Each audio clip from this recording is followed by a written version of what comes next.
जय शिवराय मित्रांनो. मित्रांनो, तुमची ई-पीक पाहणी झाली का? झाली की नाही हे कसं पाहायचं? तुमच्या ई-पीक पाहणीची नोंद तुमच्या सातबाऱ्याला आली का? आली की नाही हे कसं पाहायचं? आली नसेल तर का आलेली नसू शकते, याची काय कारण आहेत? आणि जर तुमची ई-पीक पाहणी झालेली नसेल, होत नसेल किंवा तुम्हाला करता येत नसेल आणि मुदत आता संपत आलेली आहे, तर याच्यानंतर पुढचा पर्याय तुमच्या समोर काय असणार आहे? तुमच्या ई-पीक पाहणी सहाय्यकाचा संपर्क कसा करायचा, हे सर्व आजच्या व्हिडिओच्या माध्यमातून जाणून घेण्याचा प्रयत्न करणार आहोत. मित्रांनो, सर्वात प्रथम आपली ई-पीक पाहणी झाली आहे का? आपण ऍप्लिकेशन मध्ये सुद्धा पाहू शकतो, परंतु बऱ्याच जणांना त्या ठिकाणी सुद्धा संभ्रम आहे. मग हीच ई-पीक पाहणी आणि सातबाऱ्याची नोंद आपण एकत्रितपणे आपली चावडी पोर्टलला पाहू शकता. मित्रांनो, याच्यासाठी आपल्याला आपली चावडी सर्च करायचे. याची डायरेक्टली लिंक आपल्याला या व्हिडिओच्या डिस्क्रिप्शन बॉक्समध्ये देण्यात आलेली आहे.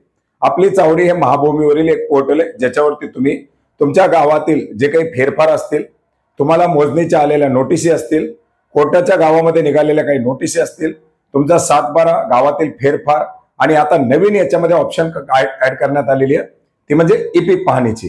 ई-पीक पाहणी सुद्धा याच्यावरूनच तुम्हाला पाहता येणार आहे. ई-पीक पाहणीच्या जे ऑप्शन टॅब आहे त्याला तुम्हाला क्लिक करायचे. क्लिक केल्याबरोबर तुम्हाला पुढे तुमचा जिल्हा निवडण्याची ऑप्शन दिली जाईल. याच्यामध्ये आपला जो काही जिल्हा असेल तो जिल्हा निवडायचा आहे. जिल्हा निवडल्यानंतर तालुका निवडायचा आहे. तालुका निवडल्यानंतर गाव निवडायचे.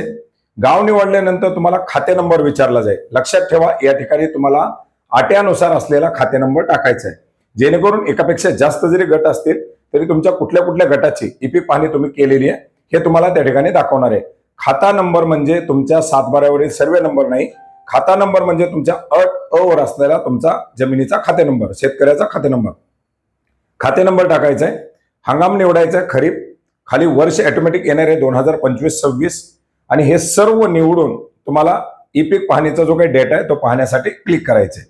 आता याच्यावरती क्लिक केल्याबरोबर तुमच्या ज्या गटाची, जेवढ्या क्षेत्राची, ज्या पिकाची ई-पीक पाहणी झालेली असेल ती ई-पीक पाहणी त्या ठिकाणी दाखवली जाईल. निर्बेळ पीक आहे, मिश्र पीक आहे, कायम पड किती आहे, पड किती आहे, याच्या व्यतिरिक्त तुम्ही जर काही फळबागाची नोंद केलेली असेल तर ती फळबागाची नोंद, ही सर्व तुम्हाला या ठिकाणी दाखवली जाणार आहे. आणि जर त्या खाते नंबरची जर ई-पीक पाहणी झालेली नसेल तर तुम्हाला त्या ठिकाणी तुमची ई-पीक पाहणी झालेली नाही आणि याची नोंद सातबाऱ्यावरती आलेली नाही असं दाखवलं जाईल. आणि जर तुमची ई-पीक पाहणी झालेली असेल, ज्या क्षेत्राची झालेली असेल, तर त्याची नोंद सातबारामध्ये आलेली आहे का त्याच्याबद्दलची सुद्धा माहिती दाखवली जाईल. आता बरेच जण फॉरव्ह्यूचा सातबारा पाहतात, बऱ्याच दिवसापासून तो अपडेट झालेला नसतो. तुम्हाला जो काही डिजिटल सातबारा, जो लेटेस्ट अपडेट झालेला आहे, डिजिटल सातबाऱ्यामध्ये सुद्धा काही सातबारे 2 महिन्यापूर्वी, 3 महिन्यापूर्वी अपडेट झाले. सातबाऱ्याला 48 तासामध्ये नोंद होते, परंतु सातबारात जर अपडेट झालेला नसेल तर तुम्हाला ती नोंद दिसणार नाही. त्याच्यामुळे बरेच जण सातबारा पाहतात, आलेली नाही नोंद वगैरे वगैरे करत राहतात. सातबारा जो अपडेट झालेला आहे त्या अपडेट झालेल्या सातबाऱ्याचे डाउनलोड करण्यापूर्वी तुम्हाला डेट दाखवली जाते. ती डेट कधीची हे पाहण्याचा प्रयत्न करा. या ठिकाणी तुम्हाला जर सातबाऱ्याला नोंद झालेली असं दाखवलं असेल तर ती नोंद तुमच्या सातबाऱ्यावरती येणार आहे. आता हे सर्व झाल्यानंतर सातबाऱ्याला जर नोंद आलेली नसेल, ई-पीक पाहणी तर केलेली आहे पण ई-पीक पाहणी दाखवत नसेल, तर बऱ्याच ठिकाणी काय प्रॉब्लेम आहे की शेतकरी स्वतःच्या गटामध्ये उभा राहतात परंतु फोटो दूरचे काढतात, ज्याच्यामध्ये अस्पष्ट फोटो. कारण शेतामध्ये ऊस असेल आणि दुसऱ्याच्या शेतात सोयाबीन असेल तर ई-पीक पाहणी आपल्याला सोयाबीनची करायची आहे, म्हणून पीक विमा आपण सोयाबीनचा भरलाय म्हणून सोयाबीनचे फोटो काढण्याचे प्रयत्न करतात. याचबरोबर फळबागा असतील तर दुसऱ्या कुठल्या तरी पिकाचे फोटो काढण्याचा प्रयत्न करतात. आणि बऱ्याच ठिकाणी आता लेटेस्ट काही जिल्ह्यामध्ये ही प्रकरण निदर्शनास आलेले, ज्याच्यामध्ये एका शेतातील पिकाची कलर प्रिंट काढली जाते आणि त्या कलर प्रिंटच्या माध्यमातून गावातील एक व्यक्ती किंवा अमुक अमुक एजंट व्यक्ती ही प्रत्येक शेतकऱ्याला त्याच्या सोयाबीनच्या पिकाची ई-पीक पाहणी करून देतो. त्याच्यामध्ये कलर फोटोवरती फोटो काढणं किंवा मोबाईलमध्ये दुसऱ्या फोटोवरती फोटो काढणं, हे प्रकार अतिशय चुकीचे आहेत. आता टेक्नॉलॉजी एवढी पुढे गेलेली आहे की त्याच्यामध्ये कुठल्याही अशा चुकीच्या बाबी ह्या समज केल्या जात नाहीत आणि असे बरीच सारी प्रकरणं त्या ठिकाणी संशयास्पद आहेत.